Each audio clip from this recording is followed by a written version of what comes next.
listening to episode 143 of Mitolife Radio. I am Matt Blackburn, and today we're speaking with Margaret Barry. Margaret is a personal trainer and a certified pregnancy and postpartum corrective exercise specialist. In this show, she really blew my mind with the information on tongue ties and the systemic effects that a tongue tie can have on the body. She shares her journey of healing from hypothalamic amenorrhea, basically having no period and hair falling out and hormones being trashed, and how she recovered from that. And then she goes into the tongue tie and breaks down what it is, what causes it, if you can have it as an adult, how you know you have it, the severity of it, the symptoms, how common is it, and what's the solution for it. She also shares her knowledge on the vagus nerve and fascia and how all of this connects. And then there's a little Q&A at the end where people ask about mewing, what can I do while pregnant, deviated septum, clumsiness, not able to swallow pills, cranial sacral therapy, tongue thrust, and more. So let's jump into it. Here is Margaret Barry.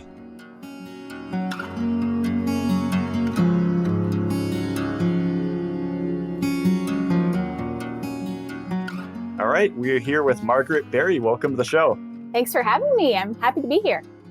Yeah, this is going to be really fun. I like having guests on about subjects that I don't know much about, and seems like all the stuff you're into, stuff that I haven't really studied, like tongue ties and fascia to a very superficial degree.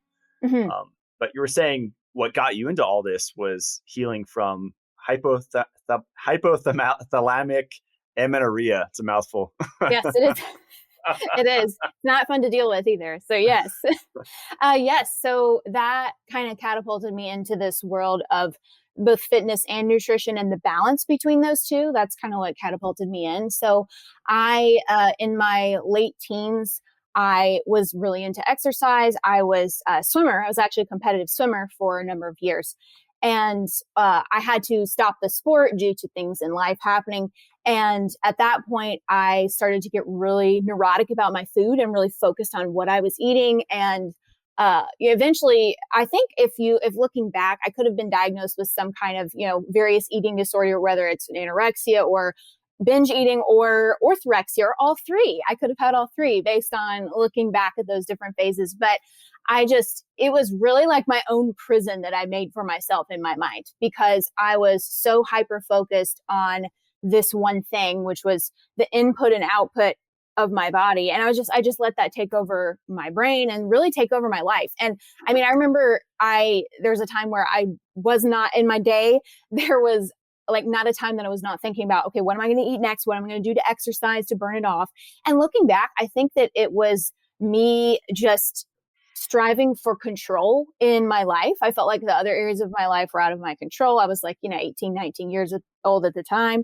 And I think that it was just me trying to find control. And I was like, I can't control other things happening in my life, so I can control my body. So I'm going to be really good at that. So it was that manifestation of desire for control, basically. And so, which brings me to the hypothalamic amenorrhea. I essentially had no period. Like I went for almost a year, I think it was over a year, of complete no cycle. My hormones were completely tanked. My hair was falling out. I felt terrible, obviously. And the worst part of that was that people were complimenting me on how good I looked. That's the thing that just hurt me the most. They're like, "Oh, you look so good." And I'm sitting here going, but I really don't feel good. I know this is not healthy. I know that this is not healthy. And in that recovery process, I eventually jumped from being very restrictive to being very selective with my food. It's like I switched the way I was being obsessed with it. And it was I was very obsessive. I was also vegetarian for a while, and then that wasn't obsessive and restrictive enough. So I went vegan, and that just further dug me into a hole that I'm, still working out of.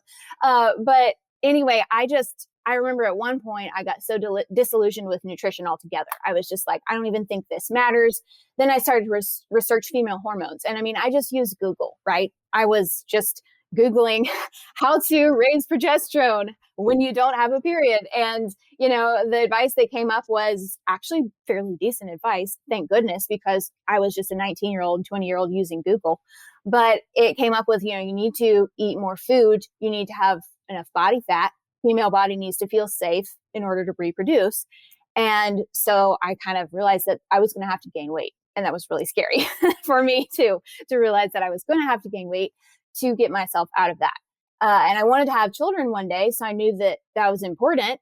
So I started the process of eating more food. I did, I think I remember Googling herbs to support. So I think at the time I used, your audience may be familiar, Vitex or chasteberry. I used that. And in a couple of months of really focusing on that, I did have to gain weight. So that was hard for me to get over, realizing that I had to let go of what people thought of me, knowing that I was not healthy on the inside, knowing the truth of that and being okay with people looking at me and going, wow, she's gained weight. What happened to her? And then being okay with that and the judgment of others. It was a couple of months. And then I started my period back again, and my hair started growing back. I started to have more energy. I no longer felt depressed because I was very depressed. So coming out of that, it made me have compassion for women who have either had similar experiences to me or have had any kind of disordered relationship with food and with exercise. So that I just really felt like that was something I wanted to do. And I wanted to help other people, regardless in the way that they have been treated by the culture surrounding diet and nutrition for women. So I did some trainings with the Nutritional Therapy Association. That was all the way back in 2013, 2014. And since then, I've done other trainings with the goal of bringing that information to women in a way that makes sense and that is easily applied to their life and is not going to put further stress on them. That was a big goal, to be streamlined in my approach and help women in all areas of their life, whether they have children, they're preparing to have children, or they're postmenopausal, streamlining things and making it simple and applicable to their life. Mm. That's really awesome. Yeah, I like that you brought up the gaining weight thing and the shaming and judgment that comes with that. Because I notice both men and women have that like body dysmorphia from television and movies and just society or whatever, where men, it's like more ripped, the better. Like, and then for women, it's like the less weight, the better. That's the patterns that I've seen anyway. Yes. Absolutely. It is. It's so pushed on us. And even in the environment that I grew up in, and this may be surprising, I was homeschooled. We didn't do a lot of media, but I still got the message that I internalized the message, thinner is better. Eating less is better. You're not disciplined. If you're not eating tiny, tiny portions, you're not disciplined and there's something wrong with you. And I mean, even as I was recovering, because there's been different stages to my recovery. So there was the initial, I need to gain weight in order to help my body feel safe so that my hormones cannot be dysregulated. But then as I grew in my understanding, I still thought sugar and carbohydrates were the devil. I was just like, this is bad. We can agree, like everyone can agree that these are bad things for us because the information I had at the time was confirming my view about those things. And I mean, at one point, you're going to love this. I actually taught baking classes because I was a baker for many years. I did specialized in like gluten-free and specialty cakes, like wedding cakes. I did that for a number of years, even when I was, having all these issues with food. But I even decided I'm going to teach a baking class and we're going to use, erythritol and stevia and we're going to make all of these. I mean, and it was actually really tasty, but I did cooking seminars where I was like, sugar is the devil. Here's how to bake things without sugar and without carbohydrates. And I just, looking back on that, I just shake my head sometimes when I look back at the things that I had done in the past. I had someone email me recently and was like, hey, are you still doing those keto baking classes? That was like 15 years ago. I'm like, I'm not doing that anymore. But I just look back sometimes and I just shake my head at myself. I'm like, well, I was doing the best that I thought I could do with the information I had at the time. So I just say that's where I was then. This is where I am now. So come a long way. That's hilarious. Did you have a light bulb moment with like PUFAs and polyunsaturated fats? Yes. Because those kind of get the thumbs up and sugar gets the thumbs down. It should be the reverse. Yes, exactly. So that was a couple years ago that I started to, because even in some of the schooling that I had, they were like, yes, omega-3 oils, you need to, they weren't talking about the whole food sort that's in natural whole foods. They were just like, yes, you need to be supplementing the omega-3s. And I just kind of took that and believed that it was true until I started researching that. And I did have that moment where I was like, okay, they're telling us to use flaxseed and that like flaxseed oil or those very volatile oils. And I knew that that's problematic from what we knew about inflammation.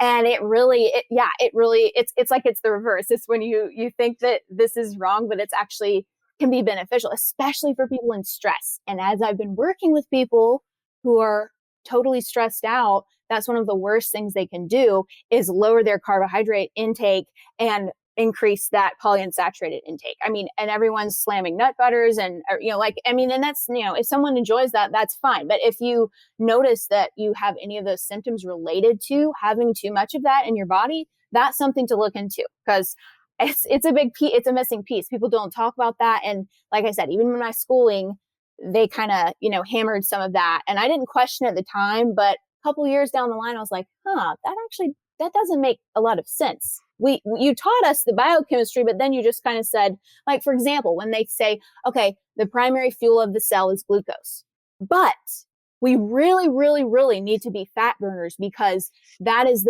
you know what I'm saying? Like as a blanket statement. And I remember kind of going, wait a minute, why would we subvert the way that we have been created naturally because this way is better? That just didn't make sense. It just didn't compute. And I started kind of going, wait a minute, that doesn't make sense.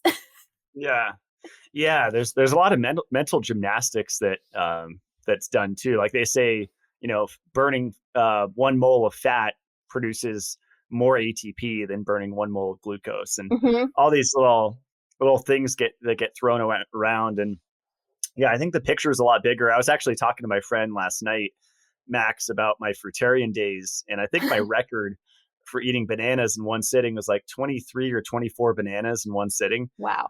And there's quite a bit of tryptophan in there, which could be deleterious for serotonin increase. But yes. I was thinking about the potassium content, and he had me look up. He's like, how much potassium's in a banana? I'm like, let me Google it. And it was like close to 500 milligrams for a medium-sized banana. And so I was adding it up. I'm like, geez, I was getting multiple grams, but I still felt anxious. And I think my potassium burn rate, just like all of our magnesium and sodium burn rate, goes up. But I'm sure when you were dealing with that, you were just burning through your minerals with the stress, right? Yes. Like you mentioned, depression.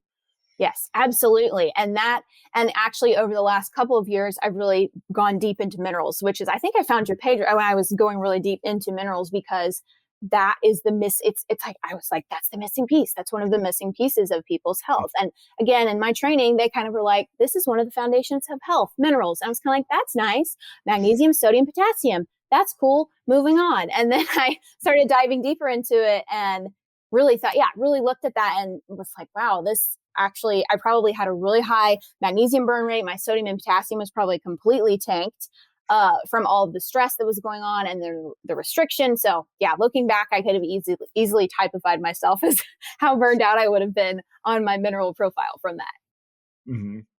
So what led you to the tongue tie stuff? Is that an issue with newborns? I haven't looked into it too much. But. Yes. So with the tongue ties, I ended up coming into that space or learning about it by my children's own experience with it, with my first child. So first I'll define what a tongue tie actually is so people can understand. So it's essentially a tongue tie or a lip tie or a buccal tie. You can have them on your cheeks as well. It's in essence, it's a tightening of the lingual frenum. So that lingual frenum underneath the tongue. So on some people, it is an appropriate length, and other people, it is way too tight, and the tongue is tied down too tightly on the floor of the mouth. So essentially, it's a tightening of that muscle, and that causes effects in the entire body. And it is most commonly referred to and discussed in children. But there's a whole host of issues that can happen as an adult with a tongue tie, which we would think that we would follow that logic and go, wow, if it causes this much issue for a baby, then why would it not cause similar manifestations or problems in adults, but we don't think about that typically. So with my daughter, she was born, I think she was around 37, 38 weeks. She was born, so she was a little early, but we had trouble for about 6 weeks with her breastfeeding. And I was at my wit's end. I was like, what? This is not something in the back of my head. My intuition said something is not normal here. I don't quite know what it is, but something's not normal. Like, it's not normal for my baby to choke right after I feed her to where I think I'm going to need to call 911. I don't need to be putting her on a slanted bed to sleep, so that she doesn't choke. That just doesn't seem normal to me. A lot of gas, a lot of issues in her digestion, and even just her temperament. It's like she couldn't calm down. It was like she was on the gas pedal and the brake of parasympathetic and sympathetic dominant. It's like she had the gas pedal all the way down into sympathetic dominance. And I just was looking back, I'm retroactively looking at her like, yes, that makes total sense.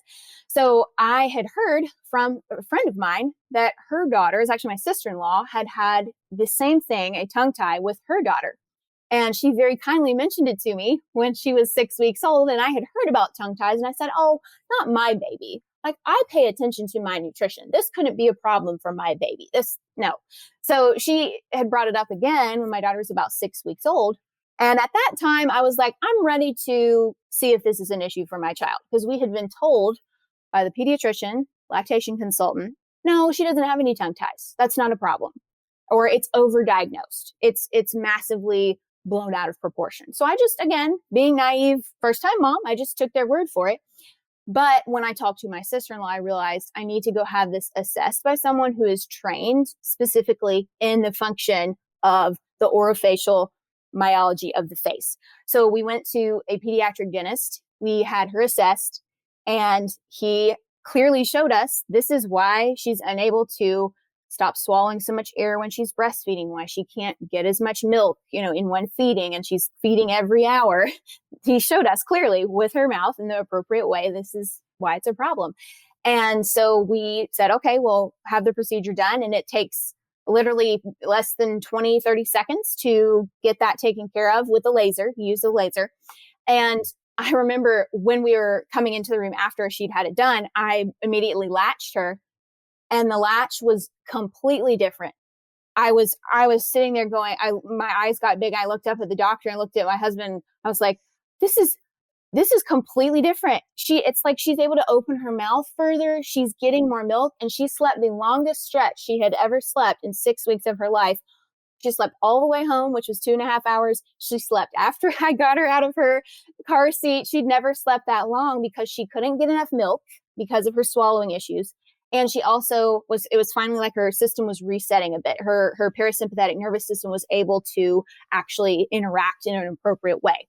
So on the way home from that appointment, I remember the doctor saying, hey, these are actually typically hereditary. So mom and dad usually has one and passes it to the baby. And I remember thinking the wheels started turning in my mind, and I was like, wait a minute.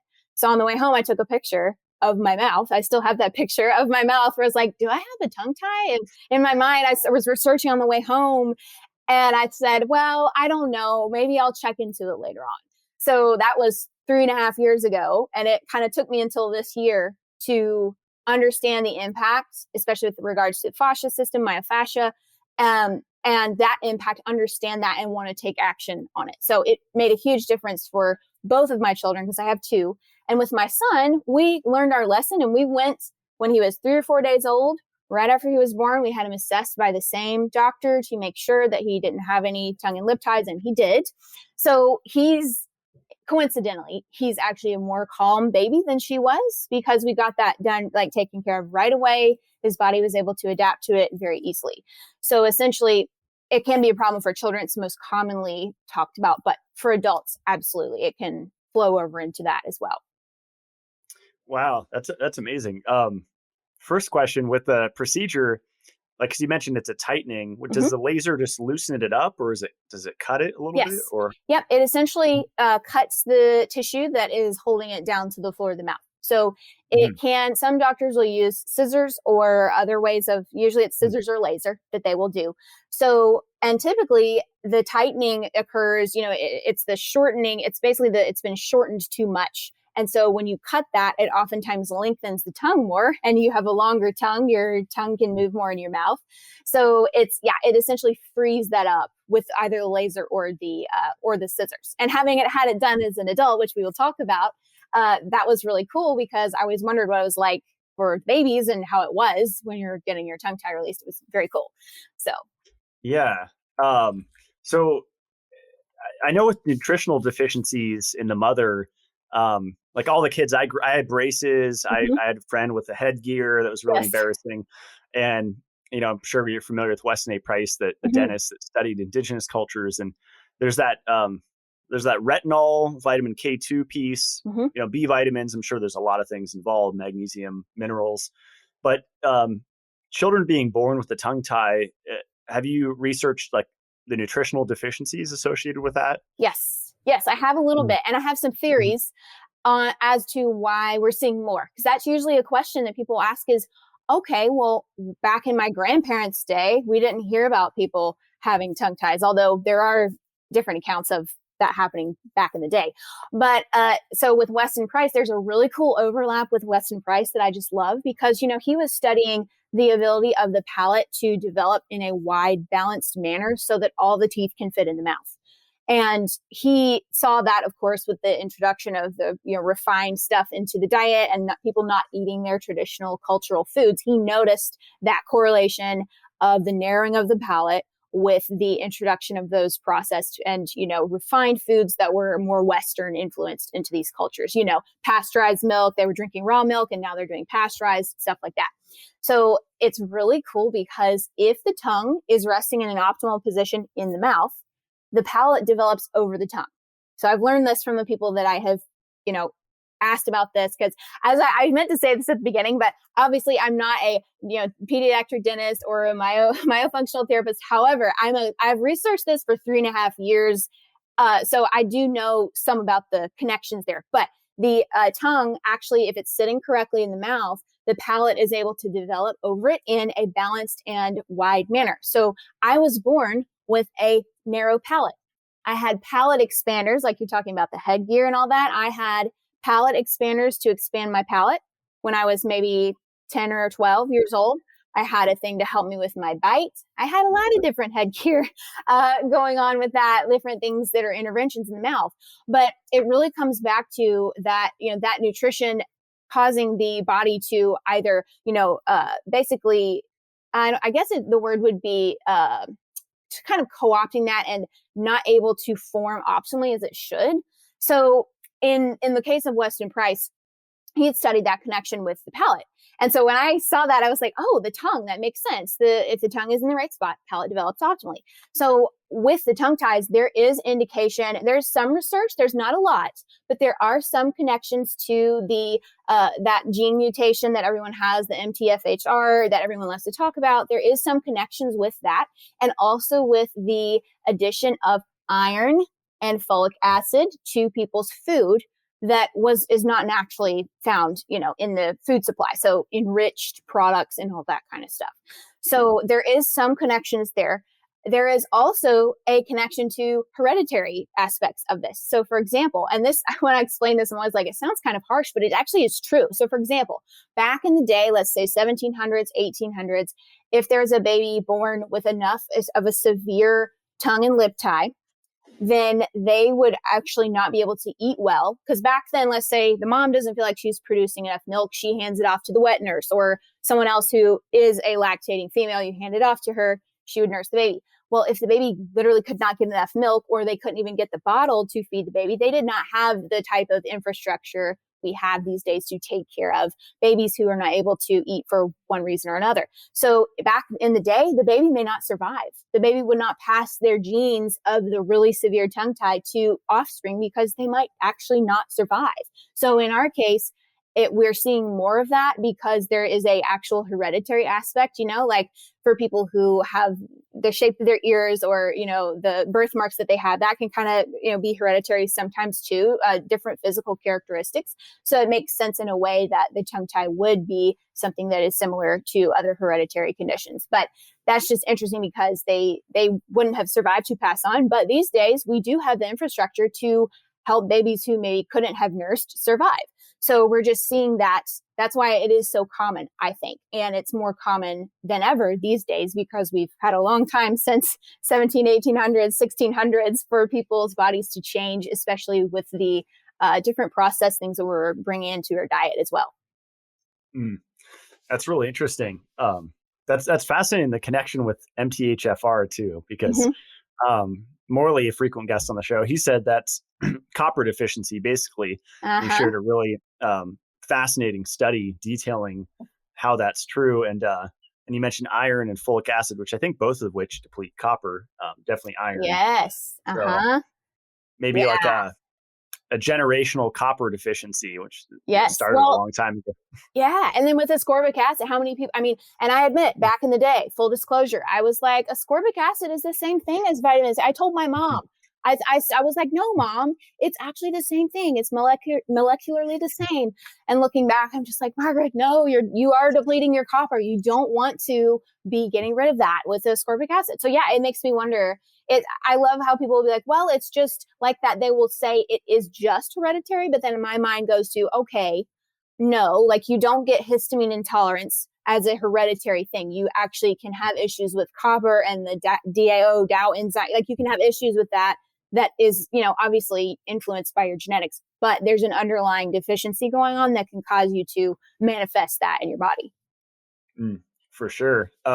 So how do you know that you have a tongue tie? I would guess snoring is a thing, because I'm a nose breather during the day, but at night intermittently, I guess I snore. So I've tried the mouth tape and the little nose widening thing and all the different tools. Yeah.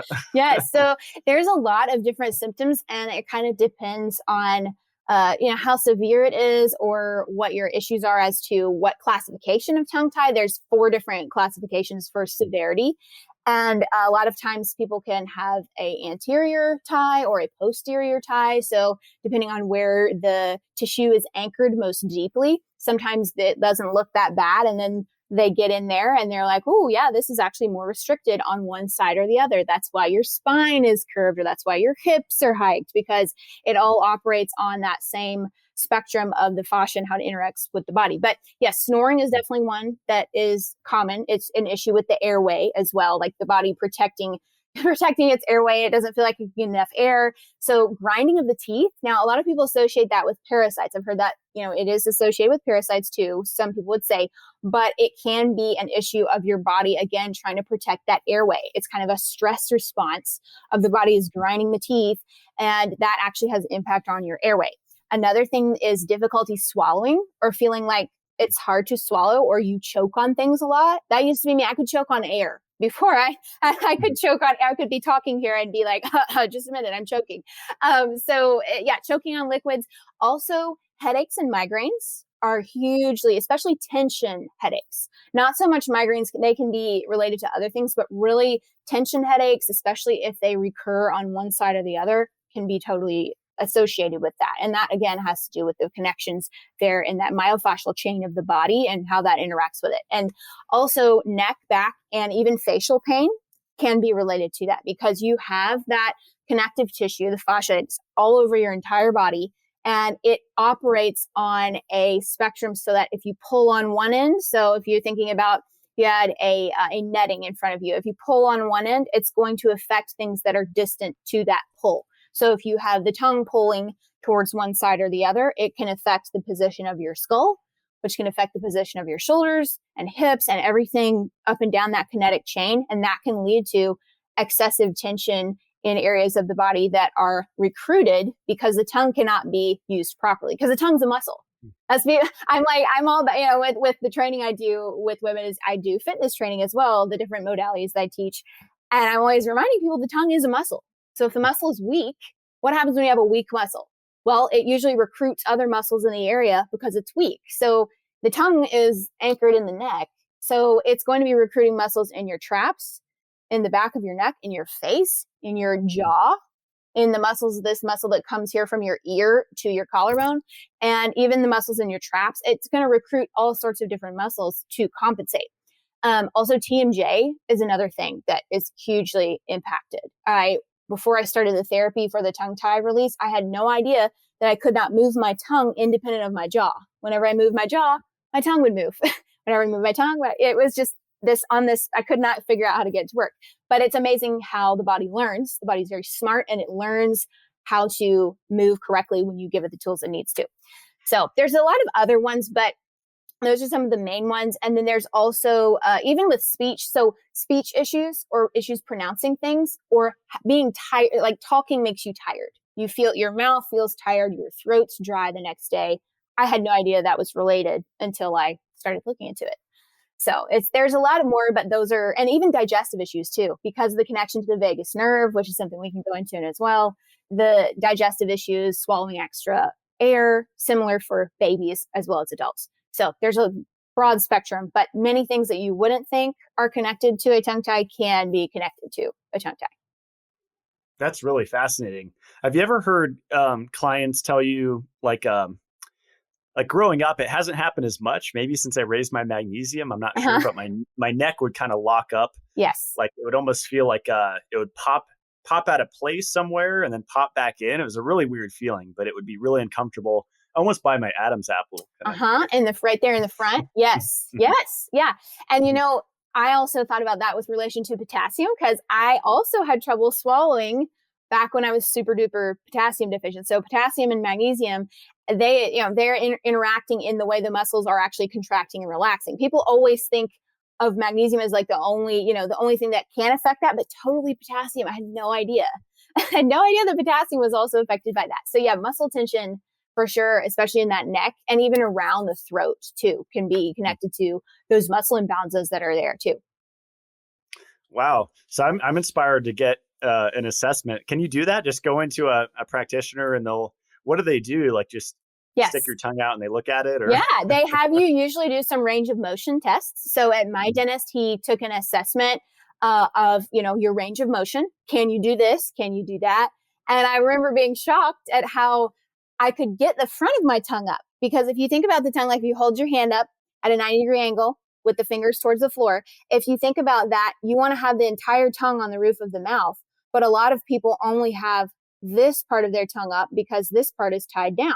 So when I got my tongue released, I could get not just the front 1/3 of my tongue on my roof of my mouth, I could get the entire tongue on my mouth, on the roof of my mouth. So that was fascinating to me when I was in there, because I was thinking, I have pretty good range of motion, which he did say, but I couldn't get the posterior tongue up, which is a big problem when it comes to sleep apnea, because later on, if the back of the throat is not properly tonified, you can end up with issues with sleep apnea where you stop breathing or choking in your sleep. That can all be related to issues with that posterior tongue just not coming online as far as being activated. So, and also a word of note on the dentist, like which dentist to go to.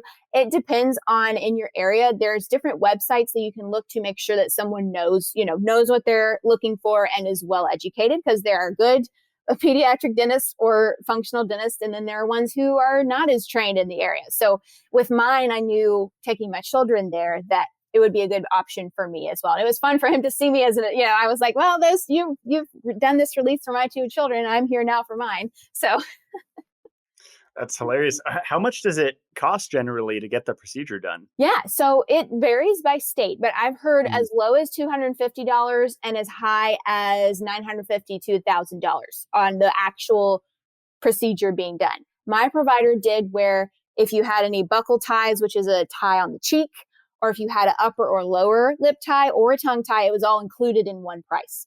So some centers will do that. Other people will charge according to the site that you need to have done. So. Wow. I wonder how common this is. Have you looked into it? Like what percentage of the developed world has this issue? Yes, I have. And there's estimates of that's upwards of 75 to 80% have a significant, like enough of an issue where they're going to need to have it looked into.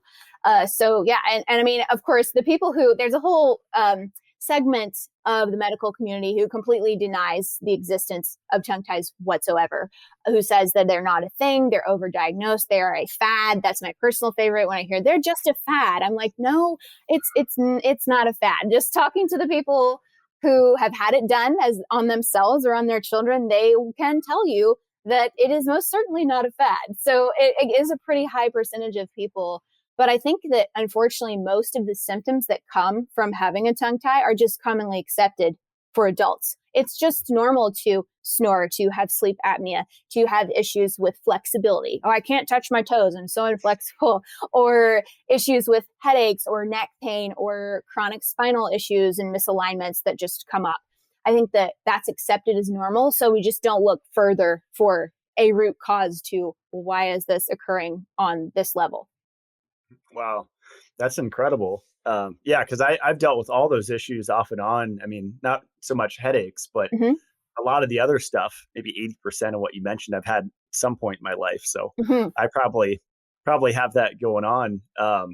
It's amazing that it could affect so many other areas, but it makes sense. As you said, it's like as above, so below, like it's all starting. I mean, I often talk about with our sleep, like our brain is what heals our tissues while we're sleeping. Like it's sending down different frequencies to different tissues to heal them. Yes. So it really does all start in our supercomputer up here. Yes. Yeah, absolutely. And when the nervous system can communicate effectively with the rest of the body in an unimpeded way, then you can wake up in the morning and be refreshed and relaxed instead of feeling like you just didn't sleep a wink all night. It really, I noticed for myself before and after, I had lots of sleep benefits for myself. Like I felt like I was getting more rested. My muscles weren't as tired when I woke up in the morning, which is very strange. But even if you look, and I have, there's actually a diagram. Most people can find it if you Google search like tongue tie fascia connections. There's actually a photo that has a dissection of it's not explicit, so you don't have to worry about looking at a cadaver. But it is a actual fascia dissection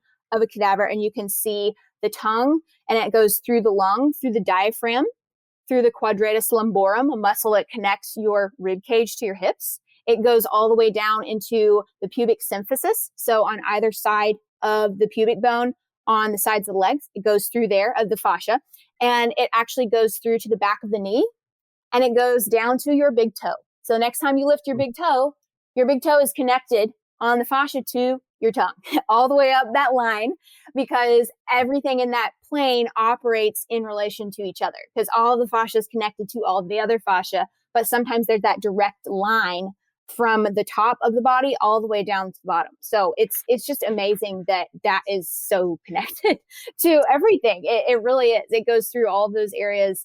So it's very fascinating. I found the picture. Yeah, it looks like Airway Matters, the website. So I'll post that in the notes. Yes, you should. Yes, it's so cool. It makes so much sense. That's pretty awesome. Does it affect dental health too, like teeth and gum health? Yes, issue? It can. And I didn't know this until a friend of mine looked at my teeth before and after, and she was like, "Oh, your gums look a lot healthier." And I was like, "Well, why is that?" And she said, "Well, it's probably because your saliva is able to coat the mouth better than it was before, because those saliva glands can actually, in my case, my saliva glands were impeded by the tension of my tongue.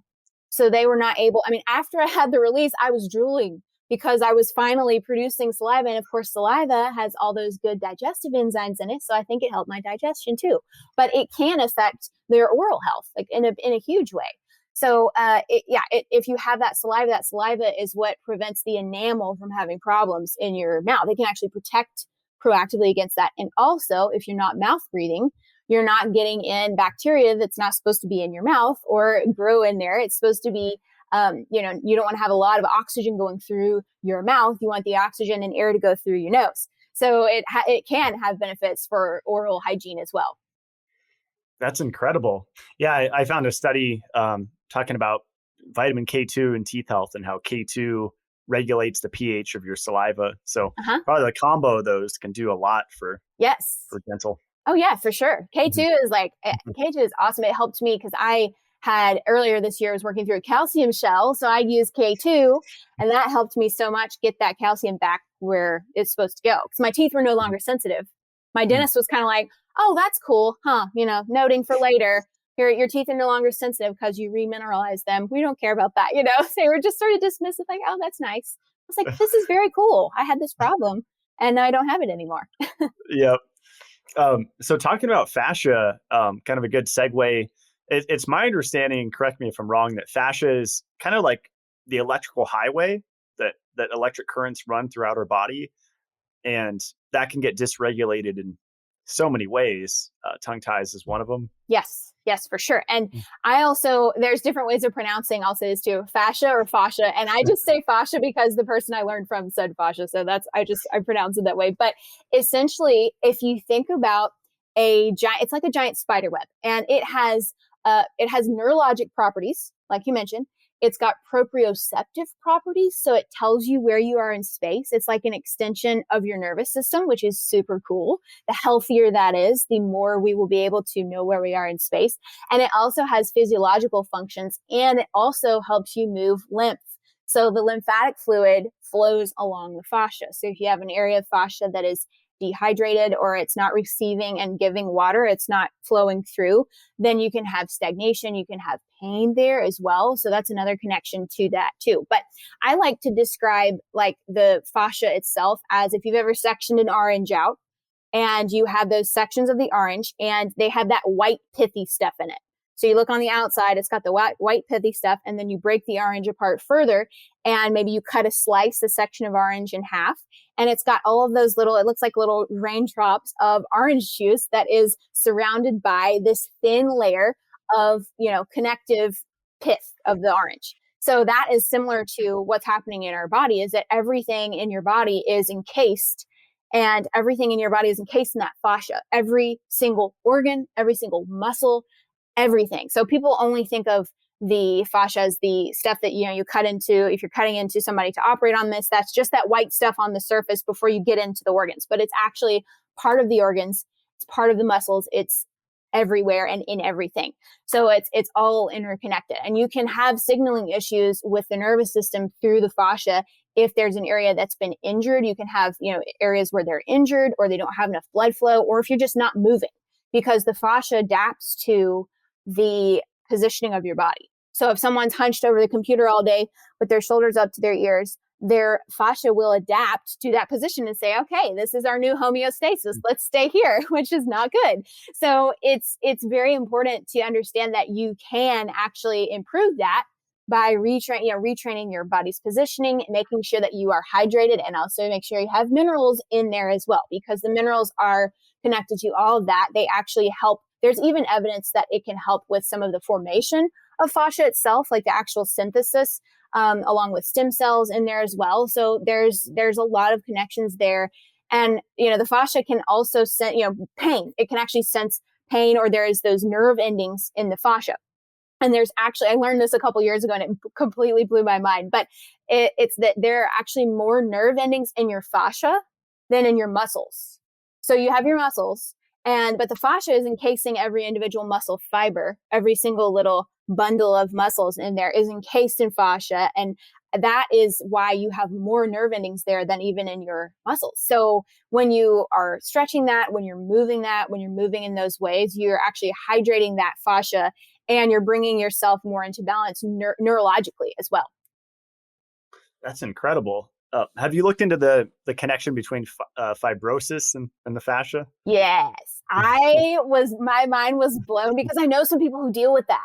And I was going, whoa, this makes like the calcification of that as well. Like it just makes so much sense when you're looking at it, because, earlier this year with the calcium shell, and I've worked with other people with that, when you get that out of your body, when you get that out of the bones into your tissues, it's bad news. Like things seize up, things don't move and glide as they should, because healthy fascia should slide and glide. Like if you ever cut a chicken breast and you've got that thin layer of that connective tissue, it's supposed to be sliding and gliding. And if it's not, then you're going to have that pain and inflammation. And if it's actually infused with that, the extracellular matrix is the fascia is infused with that, it's going to be very stiff and very brittle, and all the cells are going to be affected by it. So it's huge. It's huge.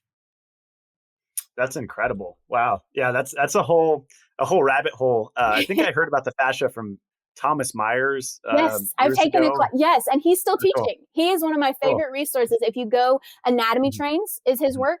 He has textbooks. He has classes. I was doing a class of his earlier this year on self manipulation for that. So with the fascia, like helping yourself modulate its response and hydrate it again, he's a really great resource on that because he still teaches. He actually was taught originally by, I think the Rolfing, Ida Rolf.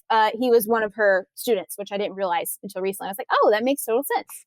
So. Yeah, I think the first video I ever saw from him was why massage hurts. And he went into the emotional trauma connection, which is a whole nother rabbit that's hole, a whole nother thing. Yes. Oh my word. Yeah. So fascinating. It remembers. Your body remembers. Always does. It is really cool. Like even with getting my tongue tie done, I actually had some emotional release after having it done. And I was prepared. I had read that you could have that happen because I know from working with people with their fascia issues and, working with them on that, I knew that you can have emotional reactions to things. I'd had people in my class before where they just start crying. Like we're doing a move that's really getting into that fascia and really moving the lymphatic fluid, and they will burst out crying.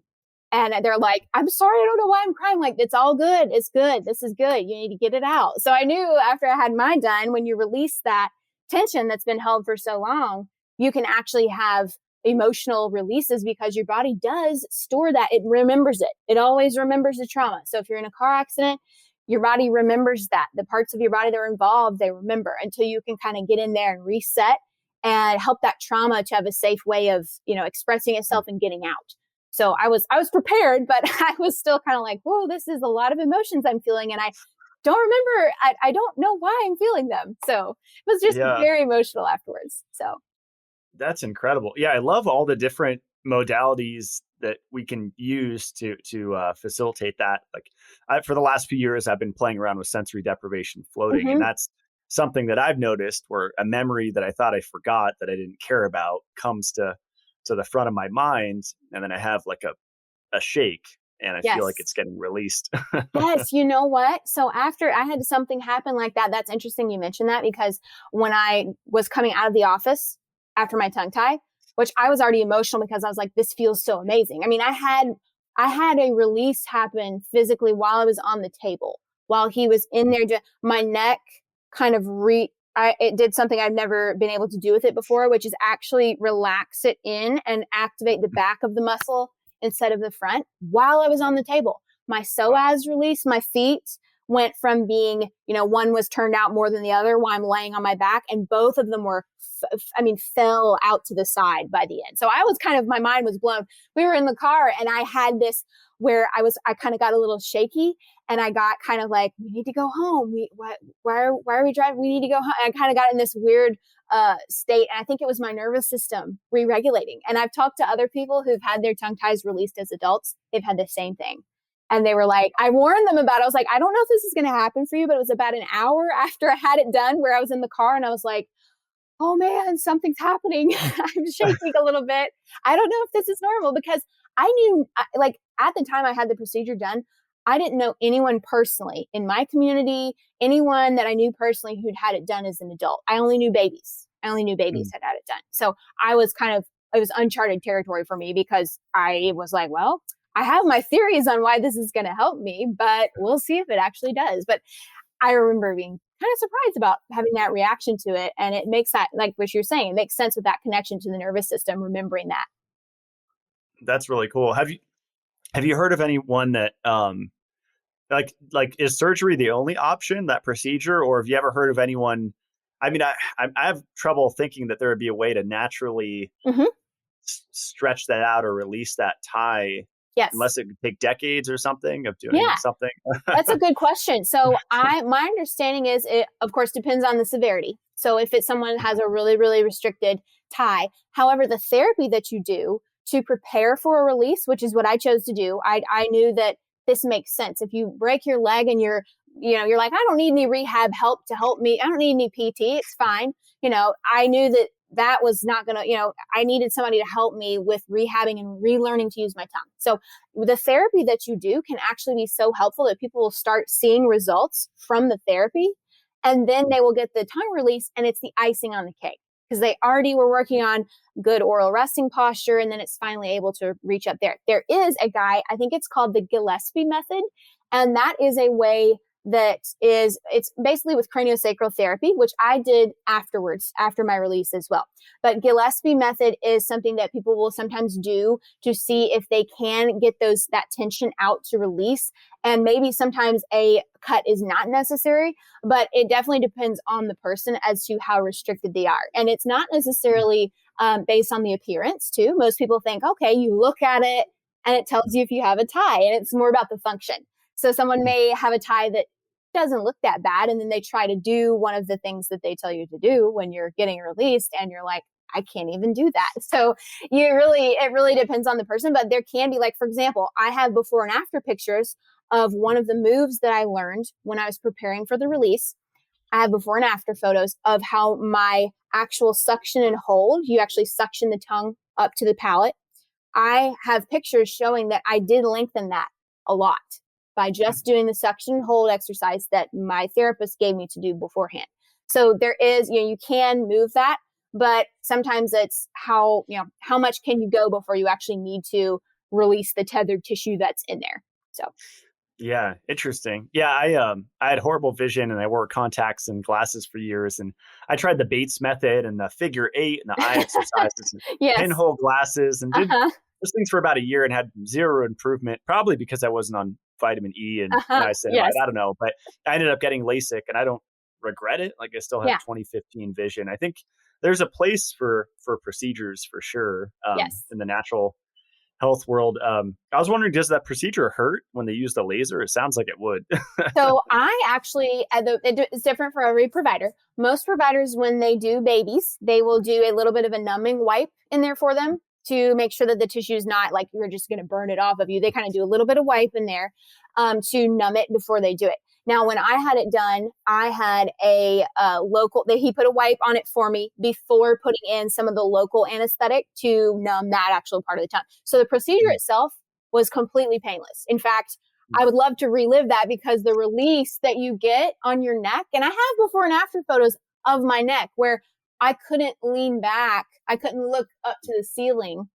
And afterwards, I could almost look at the back wall. I felt like I could look at the back wall from having the procedure done. So yeah, it's really interesting that that can totally be pain. I mean, depending on the provider, it could be painful depending on what the provider is doing. But if they numb it, it was did not hurt at all for me. And the healing process was interesting because by about 6 weeks, you are, it's mostly pretty much healed. The tissue is pretty much healed, but you do stretch it as it heals to ensure that it heals in an upright manner. Because if you think about your tongue, if it's spending most of its time at an angle, you want to stretch it up at like 90-degree angle to be able to make sure the tissue heals in an optimal manner.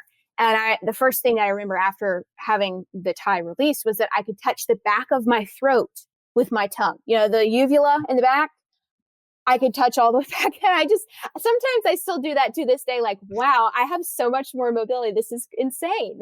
Because it really frees it up to have that huge increase in mobility that I saw. So yeah, it definitely depends on the provider as far as pain. So back to your original question. Awesome. Well, let's jump into some questions. Yes. We have quite a few here. Awesome. Someone asked about mewing, and I've heard about this before. Does that help the development of the jaw and facial features? Mewing, yes. Yeah, absolutely. It's essentially, and I've looked into this too, because someone mentioned it to me after I had my release, and I was like, what is that? Oh, that's what I'm doing. It's basically you press that tongue to the palate. And if it's done correctly, I mean, there's before and after photos of people where their jawline is improved from the correct posture of the tongue on the roof of the mouth. And the only thing with the mewing is that it's like, if you can't get the back of the tongue up, you won't necessarily see the changes as much as you could as if you had the whole tongue on the roof of the mouth for mewing. Someone asked, does she recommend, fixing a 2-year-old's tongue tie or waiting till older? Like, is there a minimum age? That's a good question. Yes. So in my unprofessional opinion, because I'm not a professional, but I would personally, if you go to a provider, you could see what their healing recommendations are. For example, if they do recommend that you do therapy before and after, you would want to wait for an age where they're able to understand and follow through with the therapy. I've heard that sometimes it can be good because at 2 years old, their palate's already kind of formed in place. But you can actually, if you want to have them do the therapy before and after, they need to be a little bit older, depending on what the provider says, of course. But a good provider would be able to say, okay, here's what we need to do as far as the therapy and give you that recommendation. Awesome. What can I do while pregnant to prevent a tongue tie? Say a lot of animal foods? That's basically what we said earlier. eat your retinol, vitamin A. Okay, recently, this is a great way to get vitamin A. Okay, I started doing, and I don't know if you've done this before, Matt, but cod livers, the actual cod liver. They have so much vitamin A. I had no idea how much vitamin A I had. I was like 60,000. It was something crazy. So that's an easy way. If somebody doesn't like liver, which, that's one of those things where people love it or hate it, or you can do the 25% ground liver with organs, and then the 75. I can do that. I found that I can do that. So that's your in for doing the vitamin A, is, getting that in. But yeah, like we said earlier, vitamin A, K2, basically all the fat soluble vitamins are going to be really valuable for you, and also avoiding anything fortified if you can. From iron or folic acid and all the other stuff they put in there to fortify. What about deviated septum? Would the tongue tie release help with that? Ooh, that's a good question. So with deviated septum, since it is more of that structural thing, the ENT may be able to tell you if, fixing the tongue would help the septum, or if fixing the septum would help the tongue, because that's part of your airway. So yeah, getting that assessed and seeing if one would help the other or vice versa. That could be something that could be helped inadvertently by getting the tongue resting on the right place, and getting that actually fixed too would be helpful. Probably both. Like I would just say do both. I'm always like, yeah, get the tongue checked out, because it's probably playing a role. That's my new thing that I say. What's like the success rate? Because someone asked, how come tongue tie issues aren't always resolved after surgery? Yes. So that's a good question. And I think that it definitely depends on a couple of things. It depends on your provider. Did they get a full release? My provider, I knew that he had a track record of getting the full release, because I will see people's releases sometimes and I'm looking at it going, that does not look very complete. They didn't get all the way down in there. So it would come down to finding a good provider and also preparing before and after. When I found out, or when I decided, I should say, that I was going to get my tongue tie fixed, I was like, I don't need to, at first I was like, I don't need a therapy. Like I can just go in there and get it done. And I'm realizing that the therapy that I did before and after, I think was one of the reasons why I did have good results, because you do have to commit to that therapy aspect. I think the therapy plays a big role. And then the provider themselves, making sure that they are going to give you a full release, not just, check the box that they lasered this area, make sure that they get in there. Because when my provider was releasing mine, I had more tissue on the right side than on the left side. So, which is super interesting, because I've always had trouble with my shoulders, one shoulder being hiked up, which again, the head is turned. So it all kind of goes back to that kinetic chain. My provider knew that he needed to go a little bit more on the right side because it was more anchored. So having a good provider, I think really, and also the age of the person. So ideally, in an ideal world, we all having it done at 3 days old or 4 days old, so that your body has time to adjust to that with the vagus nerve. But I'm proof that you can do it even when you're older. I just turned 30 this year. So you can still do it when you're older and see changes that you would, if you're a baby, as far as the structural and physical. Awesome. Yeah, I missed the vagus nerve that you mentioned earlier. Yes. Let's talk about that for a second. Oh, yes. Oh, my gosh. I love this so much. Because I, as a former person I feel like I was constantly like on the sympathetic and parasympathetic side. I felt like I was constantly on the sympathetic side. Like I was always stressed. My heart was always racing. I was always just, very, very stressed. And when I learned about mineral balancing, that helped so much, because I realized the things that I needed to do. One was actually calcium, super cool, because it's a very calming, chill mineral. That's why I think people crave calcium when they are in more of a faster metabolic state. They tend to crave that because it helps bring that into balance. Anyway, so with the vagus nerve, it's very cool because your soft palate, there is an innervation of the vagus nerve on your soft palate. And what we were talking about earlier with the tongue resting on the palate, if the tongue is not able to rest on the palate at all, that's a big problem for the vagus nerve. If it can only fit on part of it, then that's also a problem. Whenever you swallow in a correct swallowing pattern, you're stimulating the vagus nerve, which of course is important for digestion. But if we're not doing that swallowing where it's actually moving on top of the palate, it's almost like you're stimulating the vagus nerve every time you swallow, which of course primes you for great digestion. So it's almost like it was designed like that on purpose. It's so cool. But the vagus nerve, of course, it's on, and actually so people can try this. So if you feel in your mouth underneath so you have your two front teeth, you go right behind there. There's little speed bumps there. They feel like ridges. Right behind that is where the vagus nerve, one of the places it innervates on the roof of your mouth. If I am stressed, I will rub my tongue to that spot.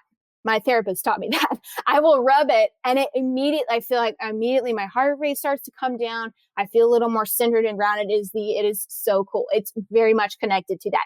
So if you think about if someone's walking around and they have low tongue posture where their tongue is flush with the teeth on the bottom, on the bottom of their jaw, it's flush there. It's not going up to the roof. Then you're not actually stimulating the vagus nerve to, bring those benefits to your entire autonomic nervous system and the balance there, because it affects everything. The vagus nerve affects digestion, respiration, even that metabolic rate and the burn rate of some things is affected by that balance in there in the vagus nerve. So that is it's very interesting that is connected to that area of the mouth. So if you're not stimulating it, you're not getting the vagus nerve to actually be stimulated how it should be. So, and if you mouth breathe, of course, you raise stress hormones. So it's keeping the mouth closed, tongue on the roof of the mouth as much as you can. That comes back to the question about mewing. That's, mewing is you're applying pressure with the tongue to the roof of the mouth. Interestingly, when I got my release done, I actually saw, because I could get the back of my tongue on the roof, I have pictures that show my palate widened. And I'm still kind of like, I took the pictures and I posted them on my stories, and I was like, guys, I can't believe this is real. Is this actually my mouth? I sent it to a dentist. The dentist was like, what did you do? So I got my tongue tie released, and I started putting the back of my tongue, because it's almost like on my palate, the back molars started to move out, and it widened that back of my mouth. It is crazy. And it's just from putting the tongue in the right spot. I didn't have any more expansion done. I didn't have anything else. It was just practicing that good tongue posture. So, and no wonder if you get that fixed and you can put your full tongue on the roof of your mouth, your vagus nerve is going to be happier, because you're helping your body balance that autonomic nervous system. That's really cool. Yeah, I've seen like vagus nerve stimulator devices. I think you hook it to your ear, and it's almost like electrical stim. Yes, yeah, absolutely, yeah. And they have all kinds of ways to stimulate, because there's a lot of different ways. Like they say gargling, or different exposure, different temperature exposures can affect that too. So yeah, there's a lot of ways that you can affect that. Mm-hmm. That's really cool. Someone asked, does tongue tie contribute to clumsiness? My teenager is very uncoordinated. Ooh, that's interesting.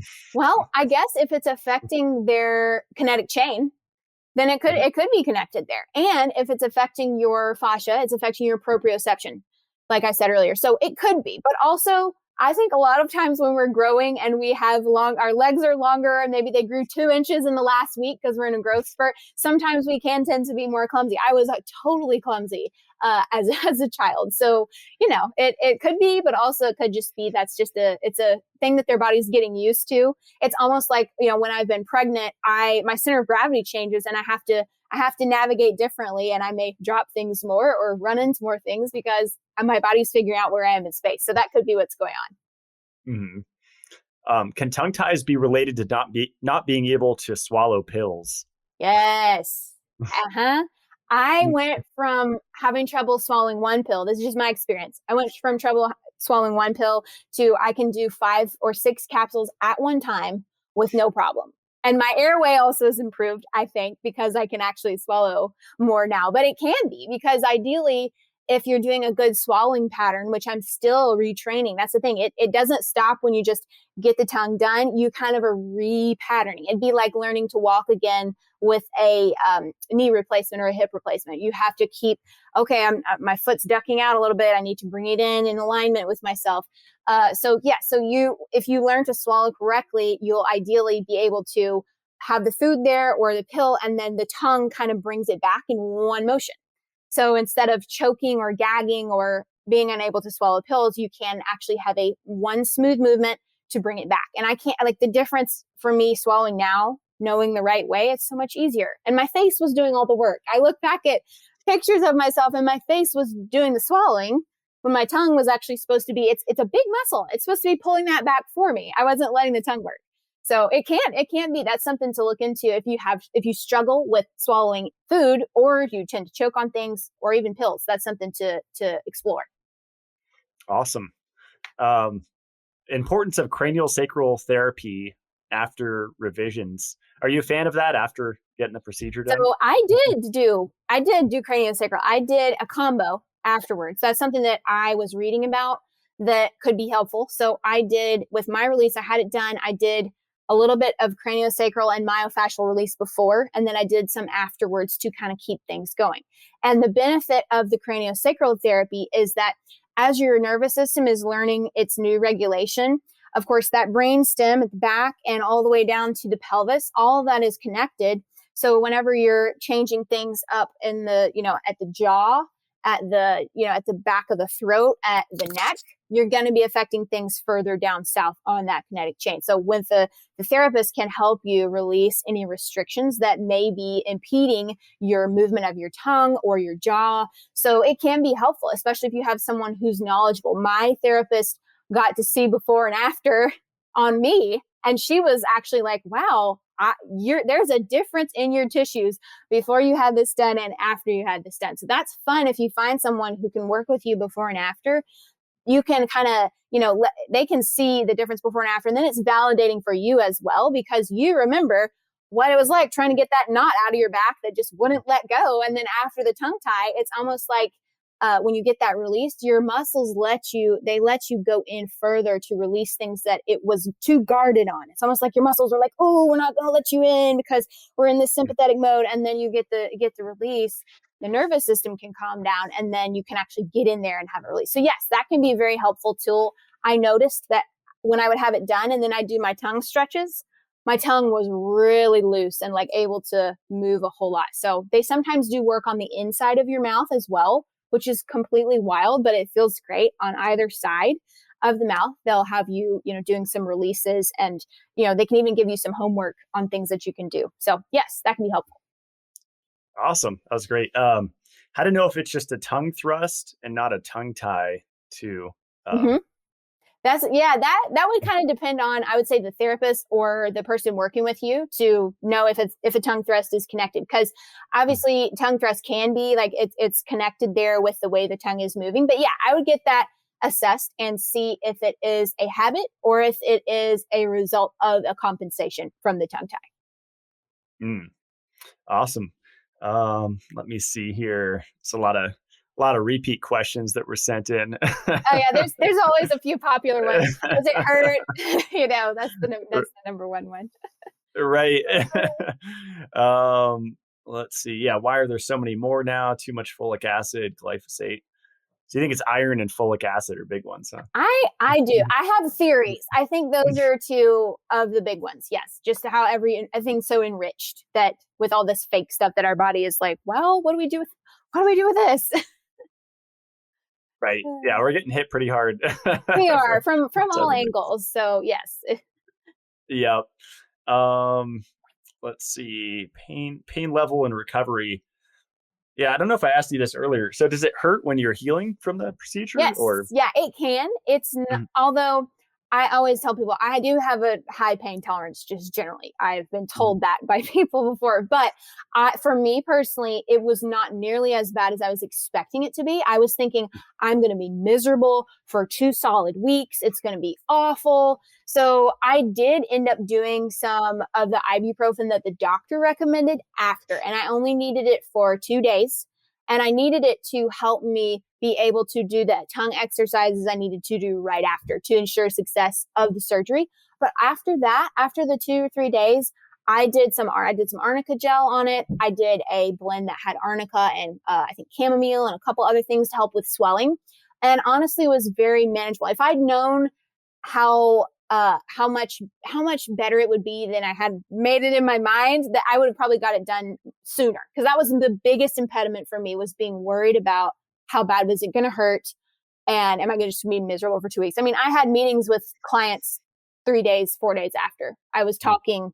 I felt great. So, it definitely was not as bad. And the stretching, the biggest part for children or adults, the worst part of it is that you do need to lengthen and stretch the wound.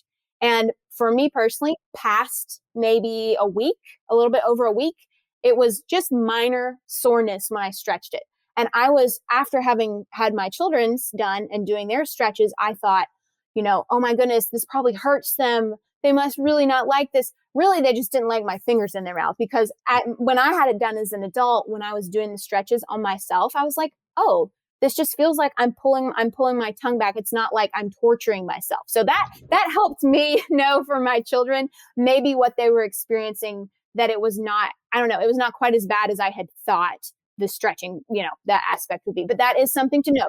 If your provider says that you do not need to stretch your tongue after you have it lasered, then you might want to find someone who does understand how that wound healing process occurs, because it is important to heal in a diamond shape, because the wound is usually in a diamond shape. You want to make sure that it heals in that tall diamond and it's not folding in on itself back to square one. Got it. And is it just like a few times a day you do the exercise, or all day throughout the day? I did. So the actual exercises, I tried to do them like every couple hours, the first couple days, just to make sure my tongue was still moving. But the actual stretches you do them every like 3 or 4 hours, for throughout a day. And then you keep going until basically that tissue is kind of healed in. I used your Dissolve-It-All while it was healing, because I wanted to make sure that there was nothing building and no scar tissue that's building up behind it. So I think I don't remember if I'd posted that. I may have. I had like a kit, like, here's what I'm using. I'm using this. I'm using because of serapeptase and all that. I wanted to have that systemically going on while it was healing to help with inflammation too. So yeah, it actually, you would do those stretches kind of round the clock till it is almost all the way healed in, which mine, it didn't take very long for it to start filling in after I had the procedure done. That's awesome. Well, I'm inspired. It seems like there's a lot of these dentists, like you said, it's just a matter of finding the right one, right? You might have to go to a few. Yes. To see. And you could even, you could talk to a therapist. Like my therapist that I used was all virtual. She did everything virtual, which was fantastic, because I kind of live in a very rural area. So, you can actually ask someone and ask them, do you have any recommendations in my area? Or do you have a list of things to ask the provider? Like, did you just get this laser, or have you had it for a while? And, like you're not just looking to pay off the laser, because I have unfortunately heard of that happening before, where someone gets a new piece of equipment and they're like, all right, let's start doing tongue ties to pay off the equipment. And that's not what you want to do. I mean, and it's not. So yeah, you want to be aware of that. You want to make sure that the person that you're going to is reliable. The person that we went to is 2.5 hours from where I live. I was willing to drive because I knew that he knew what he was doing and he was very reputable. I've sent so many people to him since then. It's funny. I'm sure he's like, oh, another one from her. Like, I remember her. It was back in March. So need an affiliate discount. I should. As many people as I have sent, I'm like, oh my goodness, you need to go. He's so great. So, well, this has been really, really fascinating. Are there good books or lectures that you recommend on this subject? People want to dive deeper. Yes, for sure. And I actually there's a couple that you could, look into. But for the tongue ties in particular, there is a doctor whose name's Dr. Zaghi, Zaghi. And he is one of the nation's foremost physicians that is a tongue tie doctors he's a dentist. He is one of the nation's foremost guys who's trying to collect clinical data. You know how people want they want the studies that show that tongue ties affect this, that, and the other thing. His website and also his YouTube channel, I think it's called the Breathe Institute, Breathe. That is his YouTube channel. He has tons of different videos on there for people to look at, to get educated on that as well. And then understanding the fascia piece, there's a great book by Dr. Tom Myers, Anatomy Trains. And that book, I read that a lot when I was looking into the connections of tongue ties and the fascia, because it just explains to you how it is so connected. Because you wouldn't think it is, but it definitely is very connected to that too. And then I also had the therapist that I used that was really great to work with as far as giving resources and being able to explain to you how it affects. Her name's Carmen Woodland, and I think she's online. If you Google her name, she has a business where she does the virtual therapy. And I was very pleased with her, the way she gave me the exercises to do. She was there before, during, and after. So she's a great person to reference as well. And then also anywhere, like if you search online, there's also a website. I think it is called, I can't remember the exact name of it, but is your baby a tether flow or a tetherberg? If you just Google that, and we can even link it for people. There's a wonderful article that explains one of the listeners was asking about, why do some people have really good results right away with the tongue tie and why do people not? And it explains to you how you may have one baby, depending on their restriction level, you may have one baby that has different results and then another one that has completely different results because their problems are deeper in their body. There's more issues deeper in the body that you need to resolve with regards to the fascia. So I think it's, I'll actually see, I think it's the TAO of tongue tie, maybe is the name of it. Yes, I think that might be it. But anyway, we can look at that. That's just something that would be helpful for people to look at too. So. Awesome. Right on. That's a lot of resources. And your website's mb-fitness.com. And then you have an Instagram _muscles and motherhood. Right? Yes. And I have a lot of the pictures of the tongue tie process and all the stuff I was talking about, like with my neck changing and all that. That's all on there too for people to look at if they want pictures of people that have had it done as adults, because it's hard to find that. Well, I like this subject. It's a rabbit hole, but it's something that seems like it's often overlooked. Like you said, 80% kind of people have it. Mm-hmm. And it's relatively simple to fix. Because I interviewed the guy of Somnifix about the mouth tape, and he was talking about how children now are born with smaller airways because of nutritional deficiencies and stress and all these other factors. But it seems like there's multiple things affecting, especially to something like snoring, which seems like, people say, oh, it's just excess mucus, but the story is a little deeper than that, right? Yes. Yeah, absolutely. It always does. It always goes deeper. And with the mouth taping, I started doing that after I had the release. Once I knew that I could put my tongue in the right spot, I started doing the mouth taping. It's been helpful once I have that positioning. But yeah, it always goes deeper, because typically people are like, oh, you just need to do this or that. And it kind of helps for a little while. But it's like, once you get down, like we know with anything, until you get drilled down to like what's really going on and what's possibly affecting other things. Yeah, that can really be something that you might not think about, but it's all the way underneath that. That's awesome. Well, yeah, you have an awesome Instagram and a lot of free content on there. And do you do HTMA too? I do. Yes. Okay. I just started doing that last year and I love it. It's so helpful. Minerals, it's a whole nother thing. I'd be completely out on minerals. It's just so fascinating. Yeah, there's mixed opinions on that. I think someone asked Morley what he thought about it or something, and he was like, they burn the hair, I think, which like changes something. So yeah, I've heard varying things on like the efficacy, with the tissues, and especially if it's not closest to the scalp, because that's other people. If you take your hair at the very ends, it's going to give you that different blueprint than like what's closest to your actual head hair of your scalp. Mm-hmm. So yeah, there is differences of opinions depending on the lab too, like what they're using to analyze too. That makes sense. Yeah, I really want to have it done. I've never done it, and I remember years ago I learned like the hair is a heavy metal detoxifying. That's one of its effects, is that metals get pulled out of her head through her hair. Yes. That stuck with me. Yeah. And you'll see it on there too. You'll typically see them, if someone has heavy metals, it will typically it's going to be coming out of your hair because it's kind of what's leaving your body. And yeah, you can have metals show up there too. And it can be, they actually say, there's actually research, they say that it's, for heavy metals in particular, it's best, the hair is a best place to look at for those even more than urine, because the body sequesters them in the tissues. And, you're not going to necessarily see that in the urine unless it's an acute exposure, like lead, for example. You may see it coming out in your hair later. So I didn't know that. I actually read that. It was some mainstream health site. And I was like, I'm shocked to hear that they would say that it's actually better than another way of assessing the toxic metals aspect. Yeah. It's kind of parallel with iron. Like they're looking in the blood, but it's actually overloaded in the tissues, not the serum. Yes. It's like, but my serum iron is low. And it's like, that means nothing. Means nothing. Right. Awesome. Well, this was a lot of fun, Margaret. I really appreciate you taking the time to come on the show. Yes, thanks so much for having me. This is really fun. I love talking about all this stuff and sharing what I've learned because I love to dig into all of these topics. Yeah. And do you offer consulting with clients or? Mm-hmm. Yes, I do. Cool.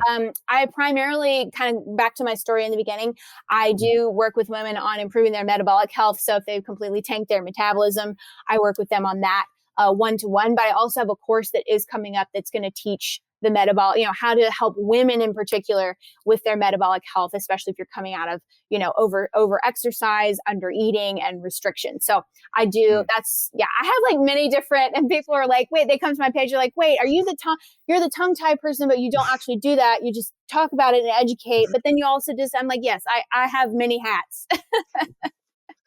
No, I think that's awesome because I think it's simple. I mean, I kind of like fixed myself with the keto thing. I mean, it took like a year of working at it, but I think it's helpful for a lot of people to go through a coaching thing or a one-on-one. Yes. Especially if they've been so spun out for years with just dieting in general. Or if you're tired of hearing, you know how it is online where it's like everybody's giving their 2 cents all the time and you can't see straight. You can't actually get down to the basics of what you actually need.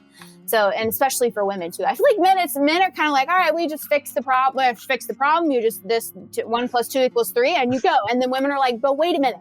How do I handle this? And what about this? And what about this? And it's like, that's where I kind of come in because I like to make it more simplified for them so that it's not so overwhelming because I understand that. Like when I was researching health things back in the day, oh my goodness, there's so much. I thought, I need to eat no sugar. Okay. I need to eat this, so much noise. So. Right. I love it. Well, thanks, Margaret. Yeah, I'll put all the links below where people can check out your stuff and stick around as I close out the show. Thanks so much. Yes. Thanks for having me.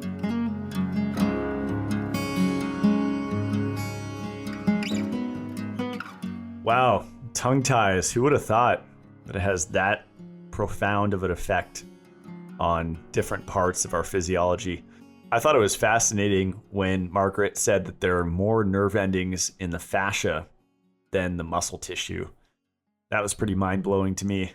I also thought it was cool that she had an emotional release after getting the tongue tie procedure done. A frequent guest on the show, Adam Bergstrom, often says that yawning is an effective way to process and release stored trauma. So I wonder if there's a connection there between the tongue and yawning and trauma. I'm sure Adam knows, or maybe Margaret does too. But it's fascinating how all this stuff connects. And I was really surprised with that statistic that 75 to 80% of the population has this tongue tie issue. That blew my mind. That's almost everybody. And to me, it makes sense looking at the braces industry and Invisalign and the headgear and all of the things that we have to do to straighten out the teeth and pull teeth when there's crowding. It doesn't seem natural. And the same thing for the tongue tie. I'm really curious what specific deficiencies go into developing a tongue tie. I would imagine it's all the normal stuff: copper deficiency, magnesium, retinol, vitamin E, vitamin K2. All those nutrients I just mentioned are so broad acting. For example, vitamin E is not just a chain breaking antioxidant, as they say, but it actually blocks the harmful effects of estrogen. And vitamin K2 is not just for calcium regulation, it's also a very powerful mitochondrial enhancer.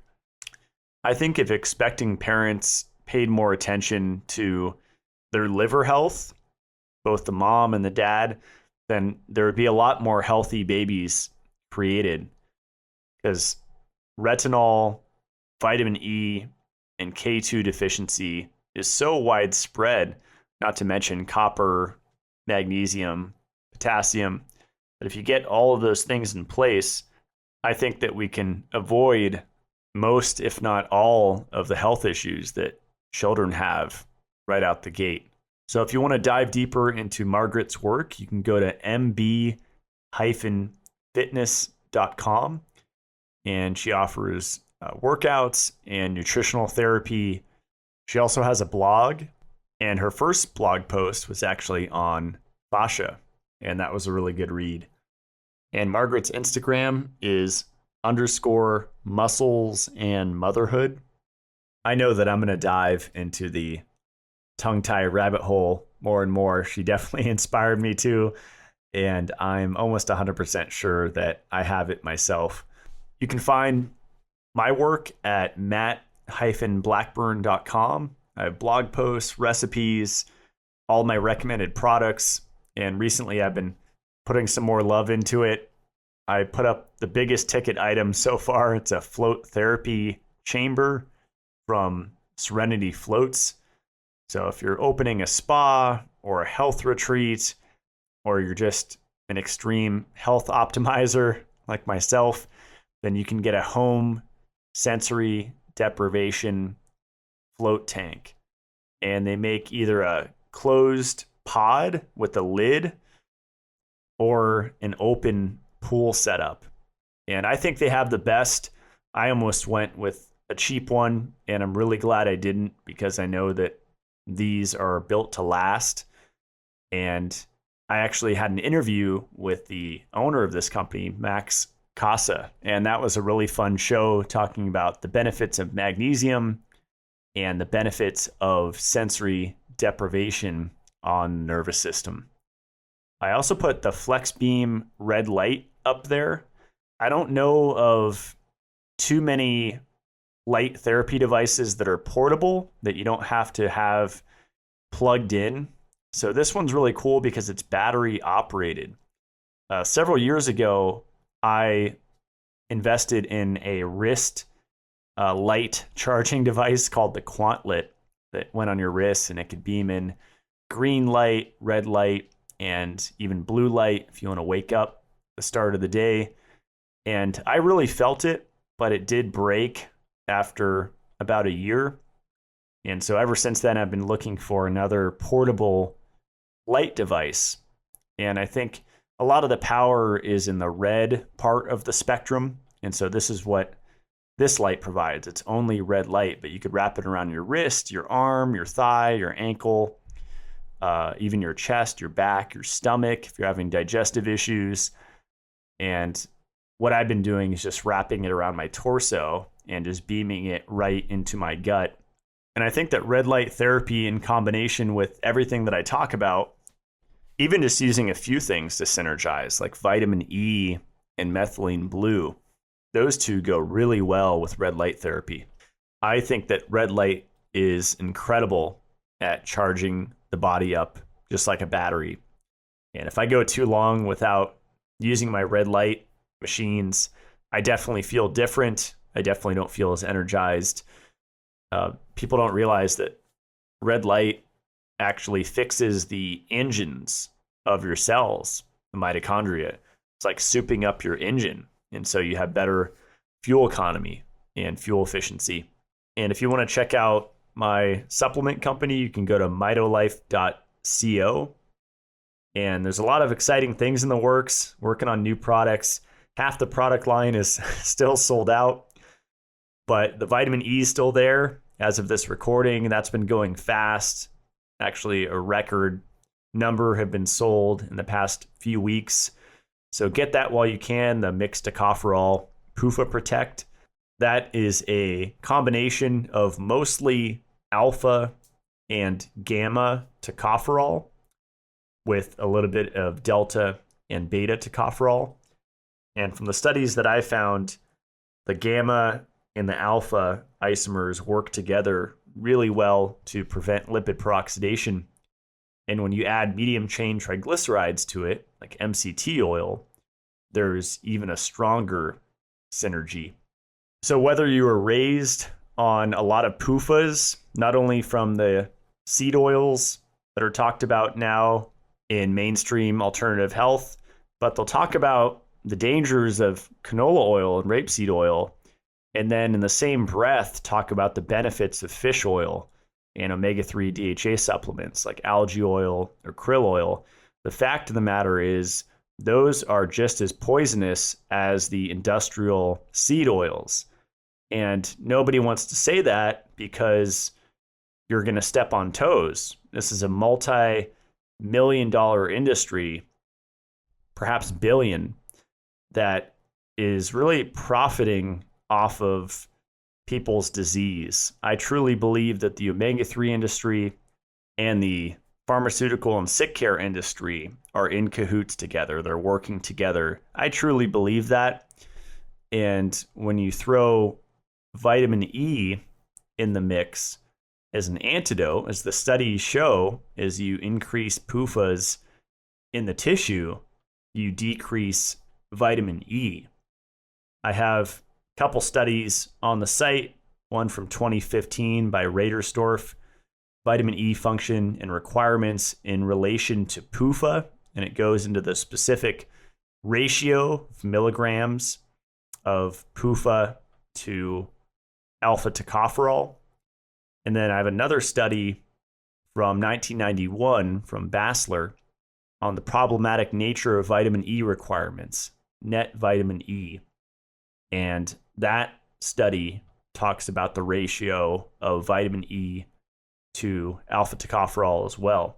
I'm really passionate about spreading the word about the suppressed vitamin called vitamin E because I had never learned about it before discovering Adam Bergstrom and Dr. Ray Peat.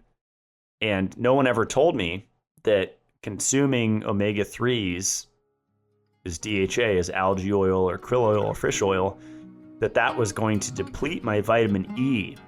And if I was deficient in vitamin E, then estrogen would go through the roof, and estrogen in my body would cause more damage, which is a stress hormone. It's not a female hormone. So Panacea Shilajit will be back mid-October. Appreciate your patience with that one. We've been going through some supply chain issues with the current world events, but resiliency is in stock, PUFA Protect, NAD Power, Dairy Absorb, and Digest It All. And Vitamin K should be back in the next week, so keep an eye out for that.